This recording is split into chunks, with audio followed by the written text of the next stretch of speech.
काफ़ी काउंसलर्स की कॉल आती थी हमें कि हम आपका गवर्नमेंट में करवा देंगे, ज्ञान सागर हो जाएगा आपका, पंजाब में भी कहीं गवर्नमेंट कॉलेज कर हो सकता है, पर ऐसा कोई है नहीं। और हमें गाइड भी किया था मेडीपीडिया टीम ने कि ये सब फ्रॉड है, ऐसा हमें सिर्फ जाना है तो फिर हम काउंसलिंग प्रोसेस के थ्रू ही जाए। जब हम अलॉटमेंट के लिए गए एमएम मौलाना, तो वहाँ पे और कोई काउंसलर प्रेजेंट नहीं था, सिर्फ मेडीपीडिया टीम प्रेजेंट थी और उन्होंने हमें हेल्प की एडमिशन प्रोसेस में, हॉस्टल अलॉटमेंट प्रोसेस में, और सभी में हमें गाइड किया कि हमें फर्स्ट राउंड के बाद मैं काफ़ी डीमोटिवेट हो गई थी और मुझे ऐसा था कि मैं ड्रॉप लेने का सोच रही थी और मैंने अपनी पढ़ाई भी फिर से शुरू कर दी थी, कोचिंग वगैरह।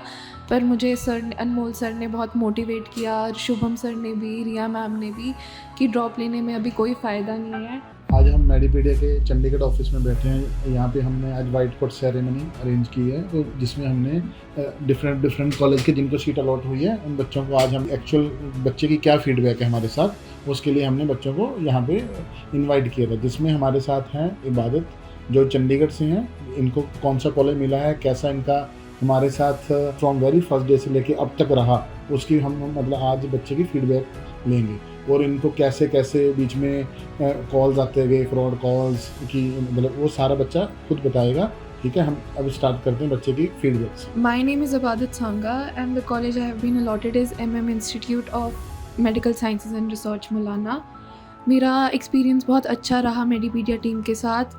अनमोल sir, Shubham sir and Riya ma'am सभी ने बहुत ईजीली पूरा प्रोसेस समझाया और हमें थ्रू आउट गाइड किया कि हमें कहाँ फॉर्म फिल करना चाहिए, क्या नहीं करना चाहिए, और कहाँ पे हमारे चांसेस हैं और कौन सा कॉलेज बेटर है। तो उसके बेसिस पे हमने चूज़ किया कि हमें कौन सा कॉलेज बेस्ट सूट करेगा। और I think Medipedia team is the best counsellor in tricity, और इन्होंने हमें बेटर कॉलेज दैन एक्सपेक्टेड दिलवाया। देखो, क्योंकि ये है कि आपको फर्स्ट राउंड में सीट नहीं मिली तो स्टूडेंट पैनिक हो जाते हैं। तो उसमें बच्चों को लगता ही है कि जैसे मान लो आपका एडमिशन नहीं हुआ फर्स्ट राउंड में, तो आपको किस टाइप की कॉल्स आती थी कि एडमिशन मतलब करा देंगे, कर देंगे। मतलब आप एग्जैक्ट बताइए कि सारा गेम काउंसलिंग का है, सारा गेम स्कोर का है। ये हमें मतलब पेरेंट्स को एक्चुअल में बताना है कि सारा गेम स्कोर का है, कि इसमें कोई भी करना कराना ऐसा कुछ नहीं है, ऑल बेस्ड ऑन स्कोर।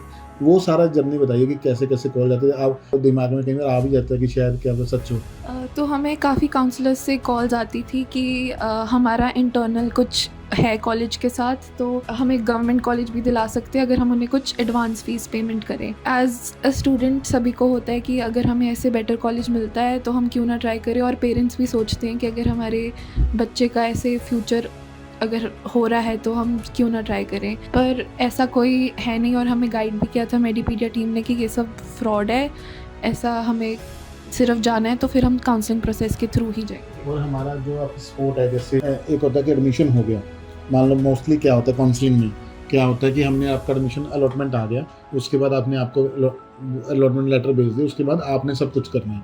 मतलब हमारा और दूसरे काउंसलर में आपको क्या फ़र्क लगता है कि जब आपने ज्वाइन करने गए कि कोई आपको ऐसा लगता है कि कोई counsellor at the time of admission joining के टाइम पे वहाँ पे होगा, हर चीज़ मतलब से जिसको हम बोलते हैं सेल आफ्टर सर्विस, मतलब एडमिशन के बाद भी सपोर्ट। एक होता है कि भाई मैंने आपको अलॉट करा दिया, मेरा काम खत्म, मेरा पैसा आगे, बात खत्म होगी ना।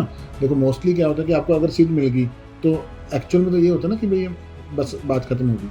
पर हमारा सपोर्ट जो है, जो हम बोलते हैं कि UG से लेकर PG तक, मतलब कैंपस सपोर्ट, कि आपको सीनियर से मिलाना, जूनियर से, आपके बैचमेट्स सारे, मतलब वो चीज़ कैसी थी जब आपने अलॉटमेंट के बाद? जब हम अलॉटमेंट के लिए गए एमएम मौलाना, तो वहाँ पे और कोई काउंसलर प्रेजेंट नहीं था, सिर्फ मेडीपीडिया टीम प्रेजेंट थी, और उन्होंने हमें हेल्प की एडमिशन प्रोसेस में, हॉस्टल अलॉटमेंट प्रोसेस में, और सभी में हमें गाइड किया कि हमें, हाँ, मित्तल सर से भी मिलाया हमें, और पूरे थ्रू आउट हमें गाइडेंस दी कि हमें कहाँ जाना है, क्या करना है। और अगर हमें ये भी अश्योरेंस दी कि हमारे 5 इयर्स के ड्यूरेशन में अगर हमें कोई भी प्रॉब्लम आएगी कॉलेज में, तो वो हम इन्हें कन्वे कर सकते हैं और ये हमें सॉर्ट करा के देंगे। पूरी 5 इयर्स की अश्योरेंस हमें मिलती है यहाँ पे।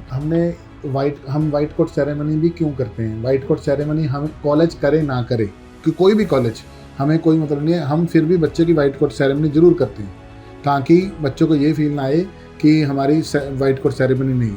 फर्स्ट काउंसलिंग फर्स्ट राउंड के बाद मैं काफ़ी डीमोटिवेट हो गई थी और मुझे ऐसा था कि मैं ड्रॉप लेने का सोच रही थी और मैंने अपनी पढ़ाई भी फिर से शुरू कर दी थी, कोचिंग वगैरह।